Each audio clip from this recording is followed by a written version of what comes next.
Hi everyone, and welcome back to Behind the Numbers. My name is Dave Bookbinder. I'm a Senior Director at CFGI, and this is the program where we dig deeper to understand what really matters most in business. So if you're in business, you no doubt have a lot of initiatives on your plate at any one given time. So the big question is, how do we get stuff done? Today we're going to answer that question with my guest, Michael Taylor, who's the principal and co-founder of SchellingPoint. Michael, welcome to Behind the Numbers.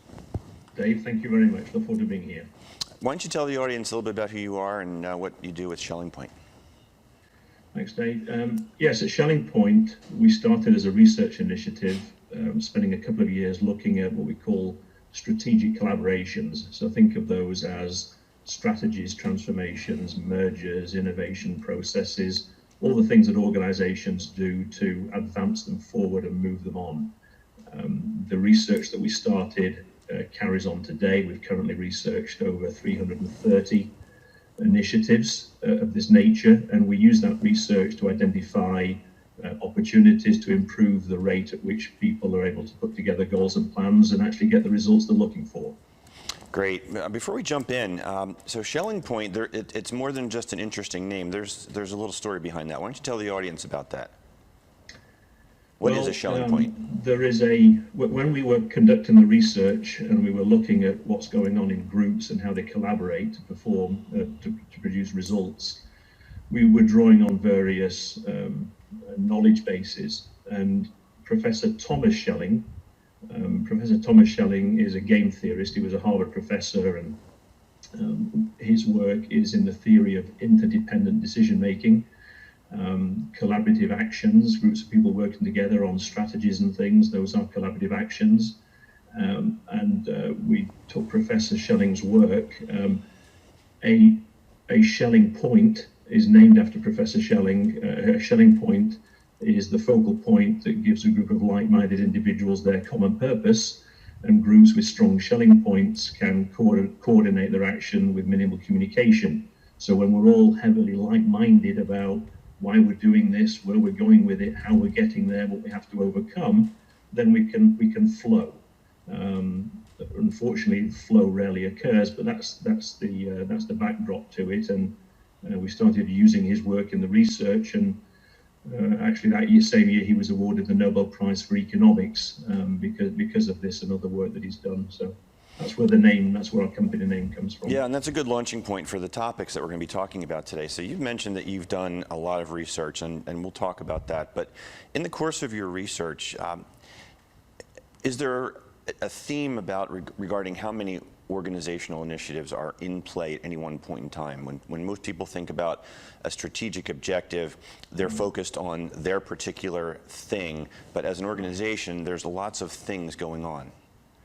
Well, this is one of the interesting things that came out of the research. So when I talk about these 330 that we have studied, we now have over 400 that we're going to be working on. But the initial 330, if you think about these, they range from Fortune 50 corporate strategy to early stage ventures to White House policy, government policy, non-profits, just across the board. And in terms of when we looked at them all, they fall into a pattern. There's 7 primary types. There's critical decisions, innovation of products and services, policies, process improvements, programs, relationships, strategies. So those are the same 7 main types. Now you take the term strategy, and most people think of that as, the business strategy. But currently we've identified over 70 strategies that are occurring.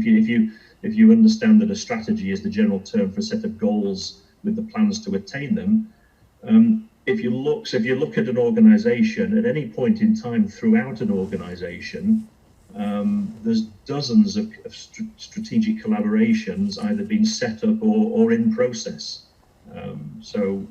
It's a large number when you look at it in that sense. It's not just the business strategy.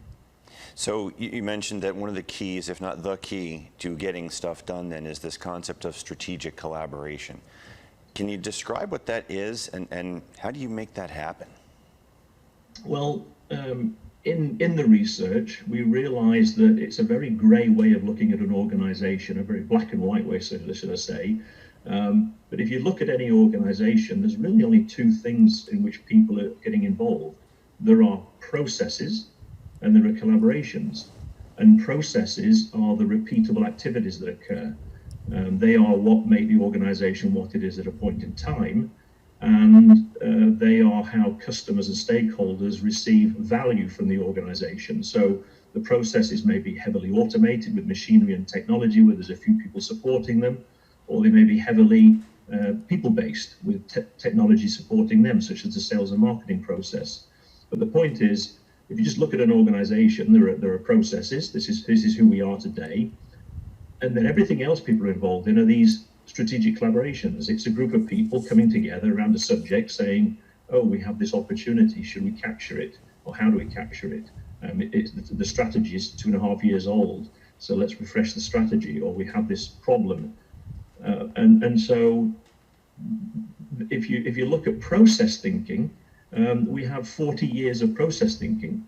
So in this day and age, if you and I were to go and start a business, we would have no excuse for not setting up high-performing processes very quickly. We have Six Sigma and lean methodologies, and we can talk about quality rates, and so in the process world we're extremely mature. But in the collaboration world, we're really on the front end of it. When it comes to how a group of people come together to say, well, why are we here? Do we all agree that why we're here, where we're going to go? That is still an area where it's unpredictable, it's unreliable, and we really don't really understand it the way we think we did, which is why we drove the research. Yeah, so when you say that, do we all agree why we're here? Oftentimes I imagine the answer is no, and that may or may not be expressed candidly. So what tools can someone use to really flesh that out, to understand if everybody is in alignment? Well, this is one of the things that was interesting in the research is that when you think of, so there's one group that everyone's heard the statistics, right? There's one group recently that looked and asked CEOs, and when they asked CEOs what you think is the likelihood that you will achieve 80 to 100% of your strategy, the number of CEOs that said I think we'll achieve 80 to 100% was 2%. So we all know these sorts of statistics. We know that we're going to come together, but the likelihood we'll produce everything that we want to get out of it, we sort of know that's a bit dodgy. We asked the question, of leaders, how successful are your strategies, your mergers, your transformation, your changes, etc. And there was a CEO recently who was talking about, well, we had this merger, and 3 years later it's been a massive success. And we asked the question, well, to what extent was it on benefit, on time, on cost? And he said, well, how do you mean? I said, well, given what you originally expected, did you receive all the benefits in the time frame you wanted at the level of cost that you expected? And he just sort of laughingly said, well, no. When we asked, so in the research, when we asked that question, currently only 8% of initiatives of these initiatives that groups set out on achieve that core target, which wouldn't be very good if it was your surgeon you were talking to, or your attorney, or your accountant. So when we looked at it and said, well, what's going on? Why is it that well-meaning, well-educated, knowledgeable people come together in groups? What's going on that causes them to come together to talk about a subject, put goals and plans together, but not realize all the potential of them? And the predominant thinking, Dave, is, well, we put a good plan together and we all agreed with it. The issue is that we didn't do enough project management or change management. The surprise that came out of the research was actually most of the faults are actually in the goals and plans in the first place. This strategy that was put together is rational and compelling, but actually it's a bit like Swiss cheese. That's a long way of getting to one of the things we found is, imagine you're a leader and you walk in and you pull a group of people together and you say, okay, everybody, look, I've put us together for this reason, and I want to use all the great brains and thinking now to work out where we're going to go. general behavior is that that leader will tell the group in 3 to 5 sound bites why they've been brought together. So I brought you together here today to discuss this because of this, this, this, and this. Do you have any questions? And you're allowed to ask questions to confirm, but you're not actually allowed to question. So what we found was that if you go out to that group of people and you ask them privately, why do you think you're in the room having this conversation?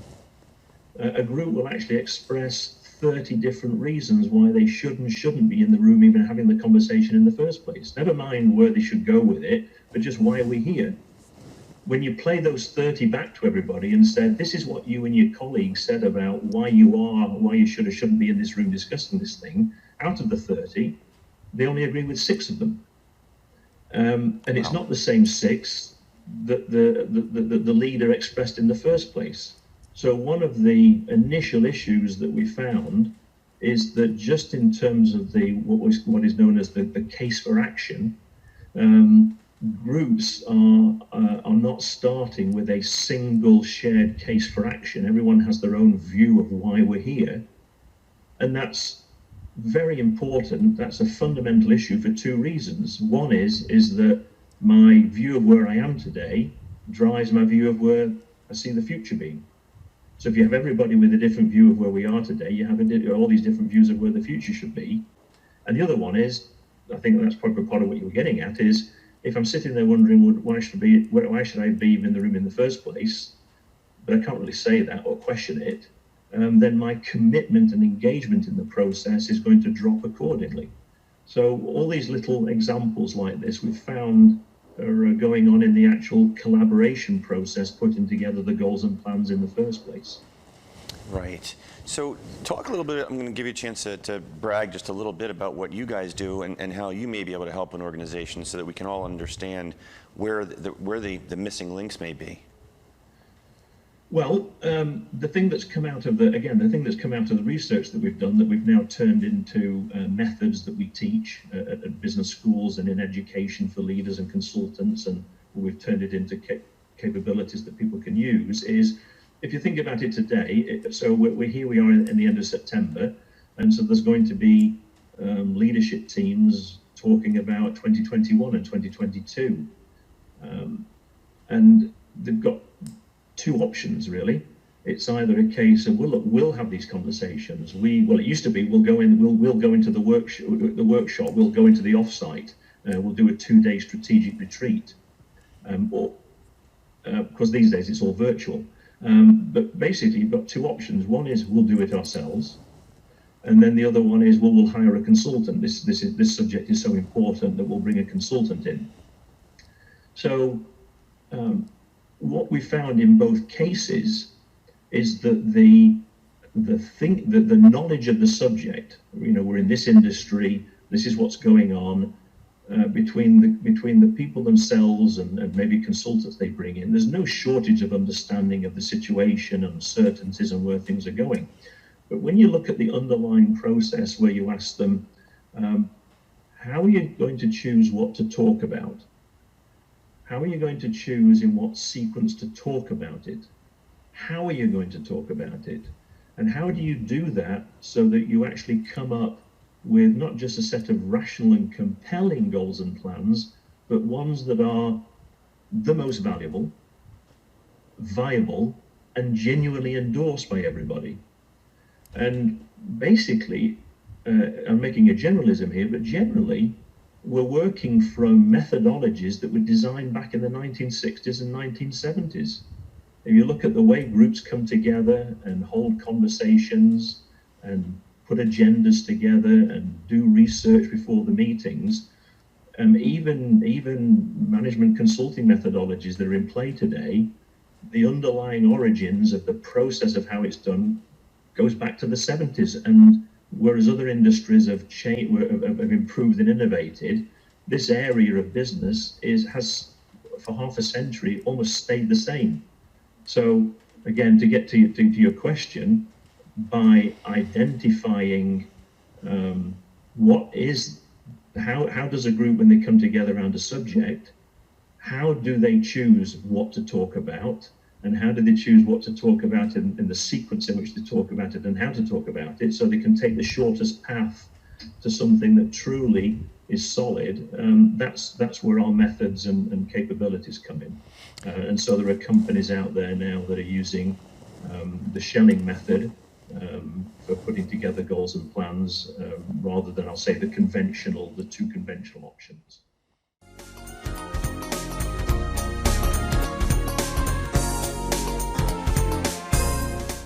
Everyone, welcome back to Behind the Numbers. Today we're talking about how organizations get things done with strategic collaboration with my guest, Michael Taylor, who is a principal at SchellingPoint. Michael, I want to start off this second segment here by, I guess, expounding on some of the research that you've done, because I understand that you're going to be releasing a book that basically synthesizes all of that for us. Talk about that, and when and where can we find it? So, in terms of the book, the purpose of the book is that one of the things that came out of the research was that these 330 projects that we've studied and analysed, every one of them was unique, as I've mentioned previously, from strategies to decisions to innovations to programs, policies, tropical disease eradication, corporate turnarounds, just a diverse plethora. But one of the aha moments in the research was that we were looking at how unique they were, but we realized they were all actually exactly the same thing. The commonality amongst every single one of them was that there was a group of people coming together around a subject where they had to agree why they were going to discuss it and consider taking action on it. And then they had to then say, right, what are we going to talk about, and etc., and come up with these goals and plans that are, most valuable, viable, and genuinely endorsed, and then we hand over to implementation. And so once we realized that, hold on a minute, we can take this common collaboration process, and we can use this common collaboration process with a Fortune 50 corporation on business strategy. We can use it with an early stage venture that's just been funded on their growth plans. We can use it with governments on policy creation. So once we realized that we had the meta process, then one of the things, of course, that you do with the process is you ask the question, well, how do we make it robust? How do we make it fast and efficient? And part of that was putting technology behind it. So there's pieces of technology that we put behind it so people can do it correctly and rapidly. But these items that I mentioned previously, which is, well, when you first come together, don't just tell the group, here's why I have brought you together, but actually one of the first aspects of strategic collaboration is to confirm that everybody's all together there for the same reason. So that is one of, I'll say, 33 changes in how we should conduct a strategic collaboration that currently we've identified from the research. So the idea behind the book is to, here at SchellingPoint, again, our purpose, our whole mission is to enable leaders, CEOs, leadership teams. By the way, we look at these strategic collaborations as either being within one organization, so it's our strategy, or between a pairs of organizations, so our merger, our strategic alliance, our partnership, our outsourcing contract, our customer relationship, and across many. So we've applied these principles to 300 organizations concurrently working together on a subject. So whether it's an individual leader or pairs or multiple wanting to advance a subject, the idea was to put this into the book so that people can take this. And one of the questions we asked in the research, it came out to one of the questions we asked. So we would talk to CEOs and others and ask them, when a new need is presented, there are three things that trigger a new need for a leader. It's either time-based. Our 3-year strategy is 2.5 years old, so let's review it. So it's either time-based, or it is opportunistic or problem solving. We have a problem, we need to do something, or there's an opportunity. So there's 3 triggers that causes a leader to say, I need to pull a group together to discuss something. So we asked them, we said, when you've identified a new need, and you want to pull a group together and go through putting goals and plans together and producing sustained positive outcomes. Right? That's all that counts at the end of the day, is sustained positive outcomes. Where were you trained how to follow that process? Where were you trained how to go from here all the way to there? And currently, when we've asked people, not a single person has been trained how to do that. So if you think about that, that's quite amazing. There's not a single leader out there. They can talk about the bits and pieces, but if you say, no, how do you know how to take a situation and follow it all the way through? The other thing we found was that if we ask people, what method do you use when you're working with groups of people? Where were you trained how to work with groups of people to put together shared goals and plans?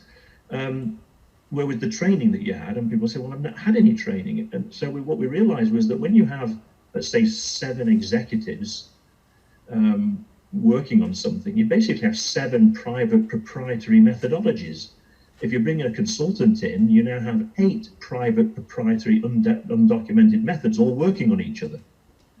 So whereas in the rest of the business, we have these repeatable processes, the problem today in businesses is that when a new need arrives, the method we're going to go from new need to sustained impact, positive impact, depends upon who that leader is or which consultant was brought in.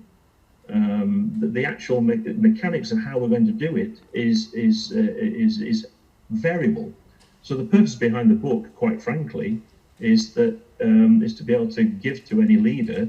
If you want, next time you have a new need, the need to create a strategy, the need to make a decision about a merger, the need to form a strategic alliance, the need to fix a broken collaboration, here is the mechanism to go from here to sustain results.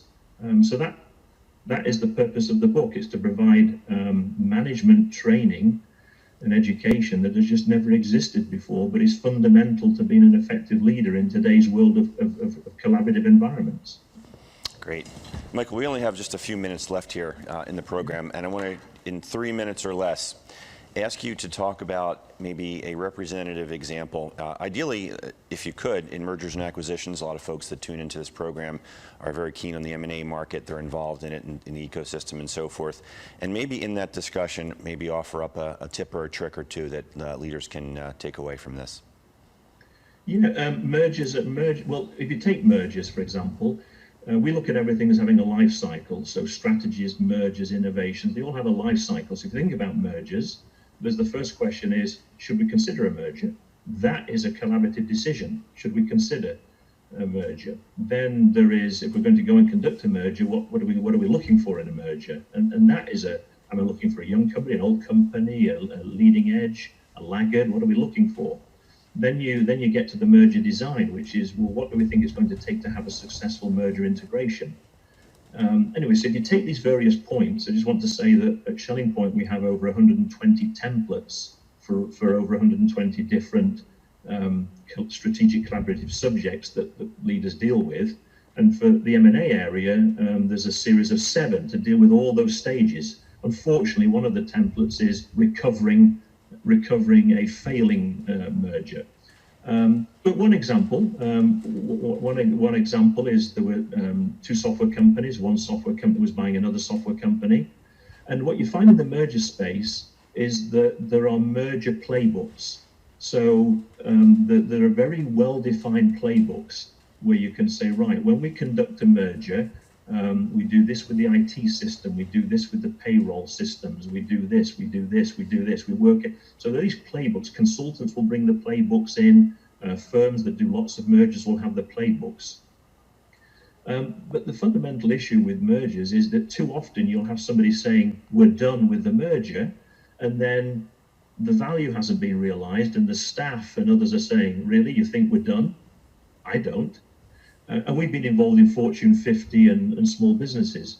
So applying this mechanism, what we're doing is we're augmenting the conventional playbook with this process.